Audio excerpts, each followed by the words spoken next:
제가 요새 반에 있는 책 오렌지 혁명을 두 번째로 나누겠습니다. 우크라이나에서 교회가 어떻게 하나님 나라를 이 땅에 가져올 수 있는지를 실현했고요.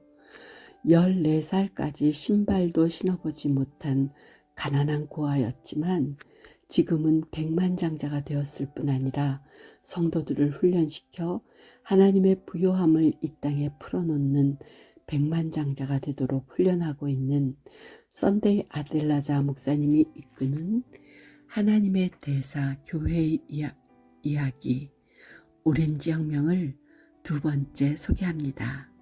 33페이지예요. 소련은 오랫동안 우크라이나 국민에게 무조건 권위에 복종하라고 가르쳤다. 소련이 붕괴되었다. 그러나 우크라이나 국민에게 국민을 존중하는 정부는 여전히 상상조차 불가능했다. 그래서 정부는 국민을 양떼나 종처럼 부려도 괜찮다고 생각했다. 민주주의에서 나타나는 지도자들의 책임감은 아예 없었다. 지도자들은 부패할 대로 부패했고 국민은 이것을 늘 있는 일로 받아들였다. 국민들은 계속해서 생각과 감정을 내면 깊이 숨긴 채 정부에 동조하는 척했다. 우크라이나가 독립한 지 10년이 넘었으나 국민은 여전히 소련 시대의 박해나 집단 수용소가 되살아나지 않을까 두려웠다. 이 분위기에서 이들은 하나님의 말씀에 순종해야만 했습니다. 숙명적으로 주어져 있다고 여기며 정부를 자극하지 않으려는 움츠림 속에서 시민 불복종 운동을 한다는 것은 목숨을 내놓는 일이었다라고 합니다. 35페이지에는요. 우리는 그 누구도 위협하지 않은 채 하나님의 일을 했다. 우리는 사랑으로 우크라이나를 섬겼다.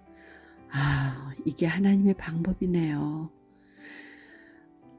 한 나라에 영향을 미치려면 교회 울타리 안에 머물면 절대로 나라에 영향을 미치지 못하는 것을 깨닫게 하셨답니다. 39페이지예요.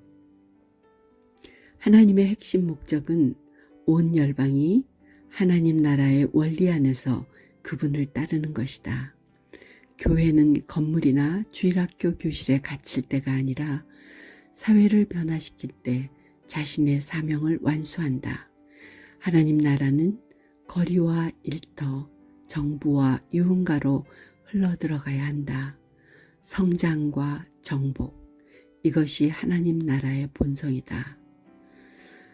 저는 이 부분을 읽을 때 움츠려 있었던 목이 쭉 늘어나는 것 같은 느낌이 들었어요.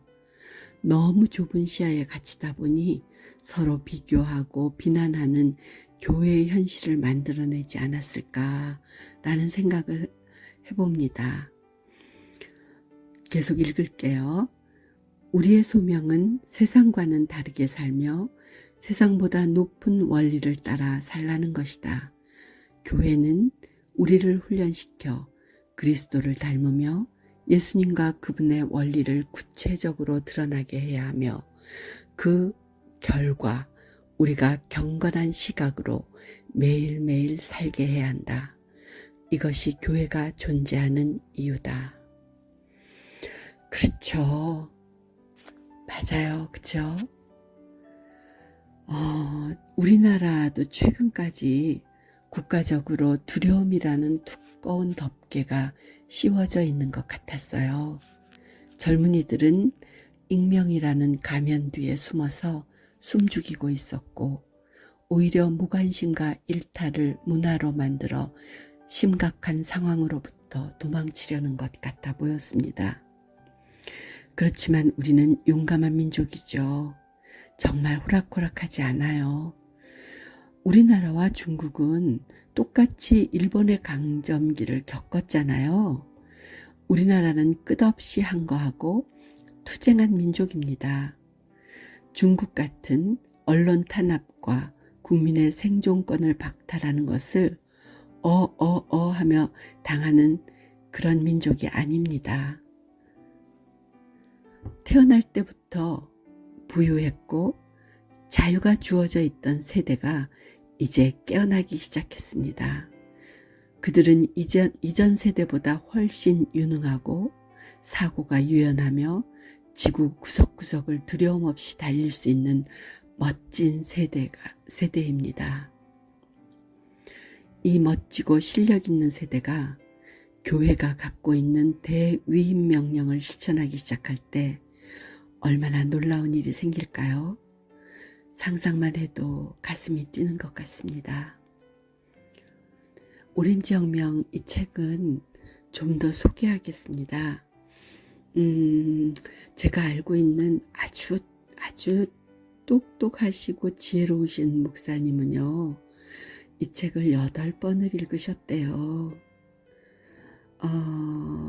8번을 읽을 만큼 그분에게는 큰 충격이었고, 읽을 때마다 새로운 깨달음이 있으셨겠죠.